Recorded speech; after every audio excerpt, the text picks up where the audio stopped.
સમય થાય ત્યારે બધી જ વ્યવસ્થાઓ કરતો જાય. બાળકના જન્મ પહેલા જ માની છાતીમાં દૂધની જે વ્યવસ્થા કરી, કોણે વ્યવસ્થા કરી હશે?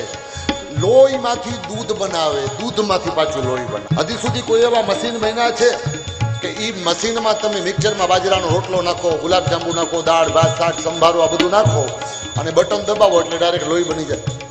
લોહીનું એક ટીપું બનાવી શકતો નથી વિજ્ઞાન જગત. અને લોહીનો ગ્લાસ નીકળે ડાયરેક્ટ પી જવા, ખાવાનું, ચોખ્ઠા, દાંતમાં સડો થાય, મગજમારી, ડાયરેક્ટ પી જવાનું પણ નથી.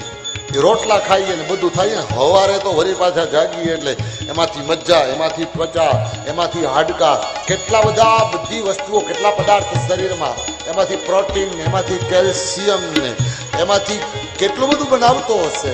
સફેદ કણ બનાવે, લાલ કણ બનાવે અને એ લોહીમાંથી માની છાતીમાં દૂધની વ્યવસ્થા કરે અને બાળકનો જન્મ થાય એની પહેલા જ આ બધી વ્યવસ્થાઓ. અને એક બાળક ભૂખ્યો થાય ને માની છાતી ઉભરાય. ગામમાં કોઈ બાળક ભૂખ્યો હોય અને મા પાણી ભરવા માટે ગઈ હોય ત્યાં વાતોમાં બેસી જાય ને અચાનક એની છાતી મંડે ઉભરાવા ને તરત કહેશે હું જાઉં છું. કોઈ પૂછશે કેમ? કે મારો બાળક ભૂખ્યો છે. પણ કઈ રીતે? કે મારી છાતીમાં દૂધ ઉભરાય છે. 2 કિલોમીટર દૂર દીકરો રડે અને માની છાતીમાં દૂધ ઉભરાય. એ મશીનરી કેવી હશે? એ સેન્સર કેટલા અદ્ભુત હશે?